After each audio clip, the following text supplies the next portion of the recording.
Now, government bonds are, by design, instruments of debt.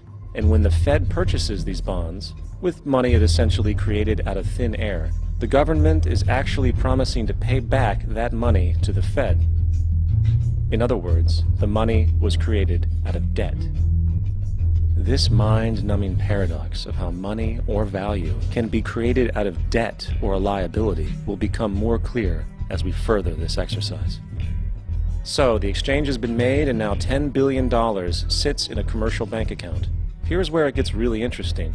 For as based on the fractional reserve practice, that $10 billion deposit instantly becomes part of the bank's reserves, just as all deposits do.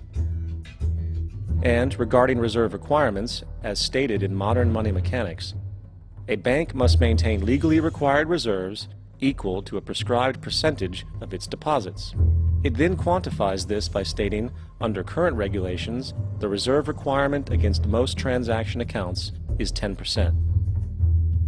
This means that with a $10 billion deposit, 10% or $1 billion is held as the required reserve, while the other $9 billion is considered an excessive reserve and can be used as the basis for new loans. Now, it is logical to assume that this $9 billion is literally coming out of the existing $10 billion deposit. However, this is actually not the case. What really happens is that the $9 billion is simply created out of thin air on top of the existing $10 billion deposit. This is how the money supply is expanded. As stated in modern money mechanics, of course they, the banks, do not really pay out loans from the money they receive as deposits. If they did this, no additional money would be created.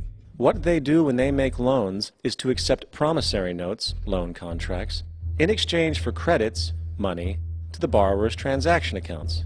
In other words, the $9 billion can be created out of nothing simply because there is a demand for such a loan and that there is a $10 billion deposit to satisfy the reserve requirements.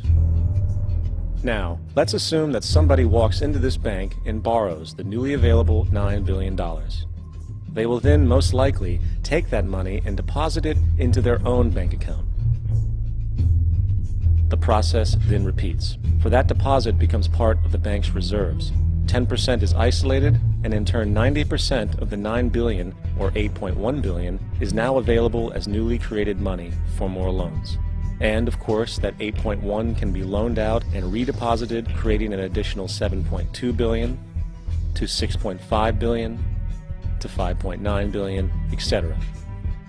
This deposit money creation loan cycle can technically go on to infinity. The average mathematical result is that about $90 billion can be created on top of the original $10 billion. In other words, for every deposit that ever occurs in the banking system, about 9 times that amount can be created out of thin air. Money jitters. Ask the obliging Bank of America for a jar of soothing instant money, M-O-N-E-Y, in the form of a convenient personal loan. So, now that we understand how money is created by this fractional reserve banking system, a logical yet elusive question might come to mind. What is actually giving this newly created money value? The answer? The money that already exists.